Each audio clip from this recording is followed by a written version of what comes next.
Hello বন্ধুরা, কেমন আছো তোমরা সবাই? আশা করি খুব ভালো আছো। আর আমার তো চলে যাচ্ছে, গলার অবস্থা থেকে বুঝতেই পারছো, ভীষণই গলার অবস্থা খারাপ।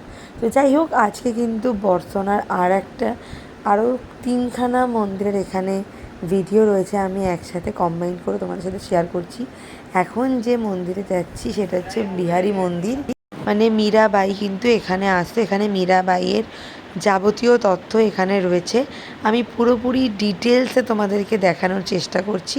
এটাও কিন্তু বর্ষনাতে রয়েছে। তোমরা যারা বর্ষনাতে এসেছো, আশা করি এই জায়গাটায় ঘুরেছো। এটাও কিন্তু মোস্ট পপুলার প্লেসের মধ্যে একটা, ভীষণই সুন্দর। এই যে সংকেত মন্দির, এই মন্দিরটার নাম হচ্ছে সংকেত মন্দির, মানে সংকেত মীরাবাই মন্দির, ঠিক আছে? তো মন্দিরটার ডিটেলসে তোমাদেরকে দেখিয়ে দিচ্ছি। আর এই মন্দিরের ভেতরে ফটোর অ্যালাও রয়েছে, সুতরাং সেই ক্ষেত্রে আমি চেষ্টা করেছি রাধা মাধবের ফটো তোমাদের সামনে তুলে ধরার, কোনো বাধা ছিল না। আর খুব সুন্দর করে রাধা মাধবের ফটোটা তোমাদের সামনে তুলে ধরেছি। আর দেখো কি সুন্দর লাগছে। আর অন্যান্য যেই জায়গায় অ্যালাউ নেই সেই জায়গাগুলো তো আমি দেখাতে পারলাম না, তার জন্য দুঃখিত। যাই হোক, এই সংকেত মন্দির ঘোরার পরে আমরা কিন্তু নেক্সট আর একটা দারুণ মন্দিরে চলে গিয়েছি। তো চলো, কোথায় যাচ্ছি তোমাদের সাথে শেয়ার করি। এই যে দেখতে পাচ্ছ, এটাও কিন্তু একটু উঁচু পাহাড়ের মতন ওপরে অবস্থিত রয়েছে। এটা হচ্ছে শ্রী রাধারানী মন্দির। এটাও কিন্তু বর্ষনাতে রয়েছে।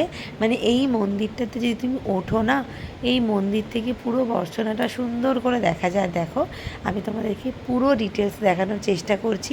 যারা এসছো তারা তো অবশ্যই এখানে দেখেছো, আর যারা আসোনি, আমার এই ডিটেলস ভিডিওটা দেখে তোমাদের বুঝতে আশা করি একটুও অসুবিধা হচ্ছে না যে কোথায় কিভাবে আমরা ঢুকেছি, মানে এন্ট্রান্স হয়েছে, এক্সিট হয়েছে, চারদিকটা কেমন রয়েছে সবটা।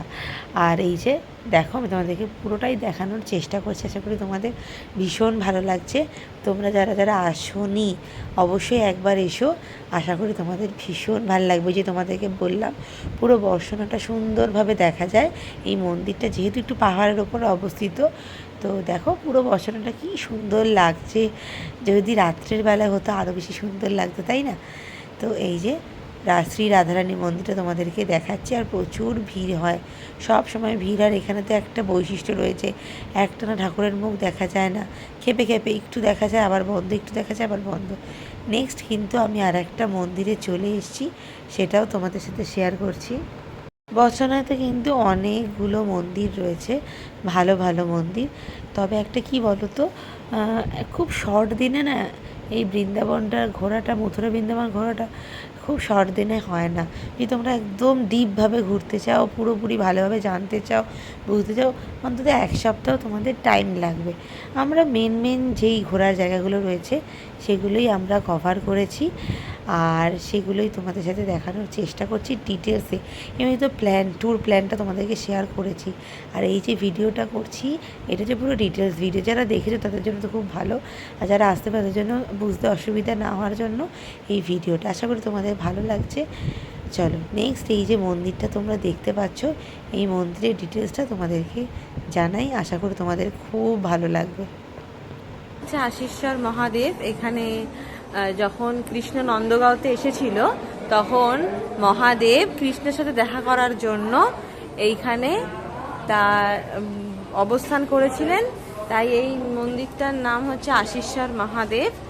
আর কিন্তু কৃষ্ণের মা যশোদা তিনি বলেছিলেন যে না, কৃষ্ণ ভয় পেয়ে যাবে দেখে। কিন্তু এখানে এই সাপ টাপ দেখে, মহাদেবের গায়ে তো অনেক কিছু থাকে, সেই সব দেখে ভয় পেয়ে যাবে, সেই জন্য যেতে দিচ্ছিল না। কিন্তু কৃষ্ণ তো দেখা করবেই, কারণ কৃষ্ণের আরাধ্য হচ্ছে মহাদেব। তো কৃষ্ণ ঠিকই দেখা করেছিল, কিন্তু এই আমাদের মহাদেব এখানে অবস্থান করেছিলেন। তাই এই মন্দিরটার নাম হচ্ছে আশীশ্বর মহাদেব।